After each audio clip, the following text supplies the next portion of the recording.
Benedict, welcome. So yeah, how do you make these messaging services, force them to interoperate and also protect their security features, which are not supposed to interoperate, right, by nature?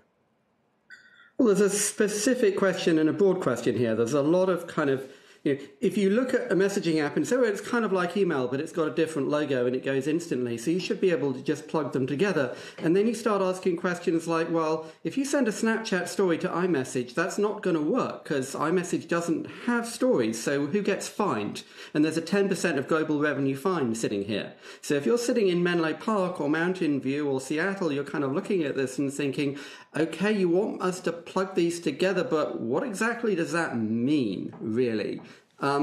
And I think there's kind of a general point here, which is that all regulation, in fact, kind of all policy tends to come with trade-offs. You know, you can have more employment protection or you can have more jobs. You can have higher wages or, there are always trade-offs in how you build laws, and technology is really no different from that. I think the challenge in tech policy is it became very big very quickly. We didn't grow up with it. We don't have kind of innate understanding of what those trade-offs are. And sometimes you get laws that say, well, you have to give unrestricted access to data but protect privacy.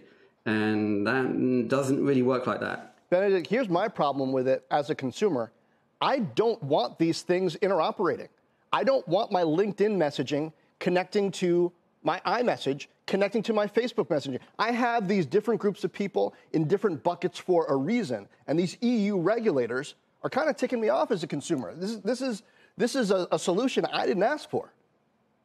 Well, there's always these kind of questions around like, well, so the EU would look at this and say, well, you're on Verizon and he's on AT&T and you should be able to call each other. It's just a phone call. It's just an SMS. It's just email. And so there's that kind of tension between should it be interoperable? Well, that's kind of good for consumers. And should each of these messaging apps be able to add new features, be able to innovate, be able to change how it works? That's kind of also good for consumers. And there's a kind of a trade-off and a tension in there. And I think what's happening is the EU has written this very, very broad rule that says, well, these are all markets. And so they've written a law that covers how Airbnb handles hosts and how Uber handles drivers and how Apple handles the App Store and how messaging apps interoperate with, react with smaller messaging apps. And they said, well, it's all markets.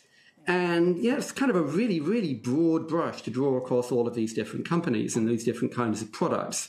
I mean, the way generally I talk about tech regulation is it's a bit like being in 1970 and saying we need to regulate cars. There's all these problems, to which the answer would be, well, yeah, you're absolutely right, but teenage boys getting drunk and driving too fast probably shouldn't be in the same law as car companies needs to have seatbelts and airbags. Those are kind of different problems.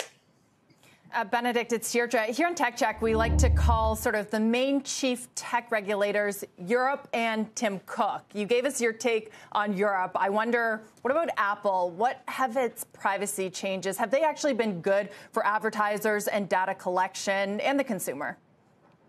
Well, consumers get a trade-off here because their data isn't moving around the advertising ecosystem, but that also means that the ads that you see are less relevant. It's harder for people to show you stuff you might be interested in. And that is a trade-off. Now, it's a trade-off that consumers can choose.